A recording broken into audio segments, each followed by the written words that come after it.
من حديث ابن عباس رضي الله عنهما قال: بينما النبي صلى الله عليه وسلم على المنبر إذ قال آمين 3 مرات، ثم لما سئل عن ذلك عليه الصلاة والسلام قال: أتاني جبريل عليه السلام فقال: من ذكرت عنده فلم يصلي عليك فأبعده الله؟ قل آمين. فقلت آمين. ثم قال: من أدرك والديه أو أحدهما فمات ولم يغفر له فأبعده الله؟ قل آمين. فقلت آمين. ومن أدرك رمضان فلم يغفر له فأبعده الله؟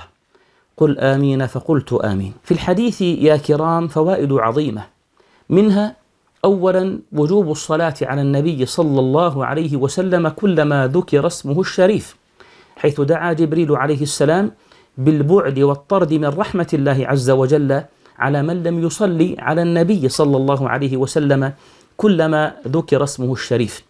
والنبي صلى الله عليه وسلم يؤمن على ذلك، يقول آمين. قال صلى الله عليه وسلم: إن أبخل الناس، تأمل، قال: إن أبخل الناس من ذكرت عنده فلم يصلي علي، بل قال صلوات ربي وسلامه عليه: من ذكرت عنده فلم يصلي علي فقد خطئ طريق الجنة، لا إله إلا الله.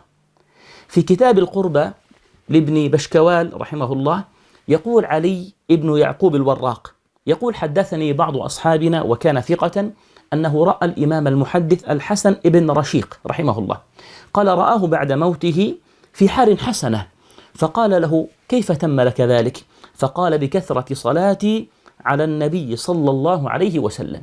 في كتاب القربى أيضا لابن بشكوال عن الحسن ابن علي العطار قال: كتب إلي أبو طاهر المخلص الإمام المحدث أجزاء بخط يده، أجزاء حديثية، قال: فرأيت فيها أنه كلما ذكر النبي صلى الله عليه وسلم كتب بعدها كثيرا كثيرا كثيرا. فقلت: ولم ذلك؟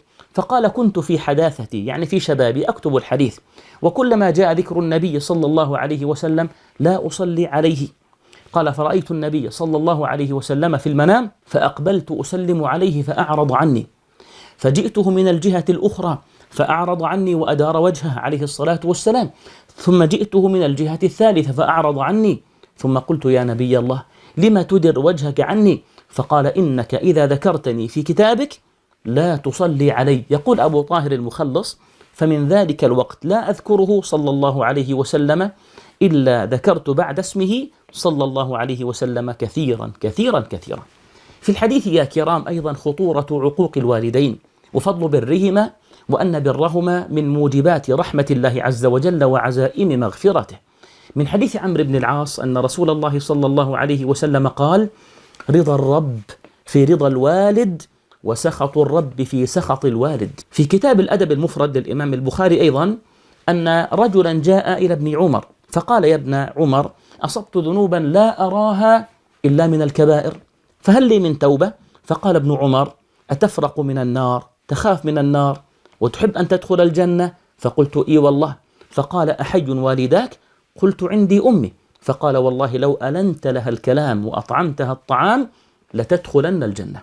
يقول مكحول الشامي رحمه الله: بر الوالدين كفارة للكبائر. وفي الحديث أيضا، وهذه المسألة الثالثة، الدعاء بالشقاء على من أدرك رمضان ولم يغفر له، دعا جبريل عليه السلام وأمن على ذلك النبي صلى الله عليه وسلم. جبريل يدعو والنبي صلى الله عليه وسلم يؤمن على من أدرك رمضان ولم يغفر له. أتدرون لماذا يا كرام؟ لأن الله تعالى يقبل على خلقه في هذا الشهر بالمغفرة والرحمة والعفو وكثرة الحسنات، فأي خسران بالله عليكم أن يقول الله للعبد: أقبل، والعبد مع ذلك يعرض عن ربه سبحانه وتعالى. يقول قتادة: من لم يغفر له في رمضان أن يغفر له في غير رمضان. بل قال إبراهيم ابن أبي عبدة رحمه الله: قال: أخشى على من أدرك رمضان ولم يغفر له أن يكفر قبل أن يموت.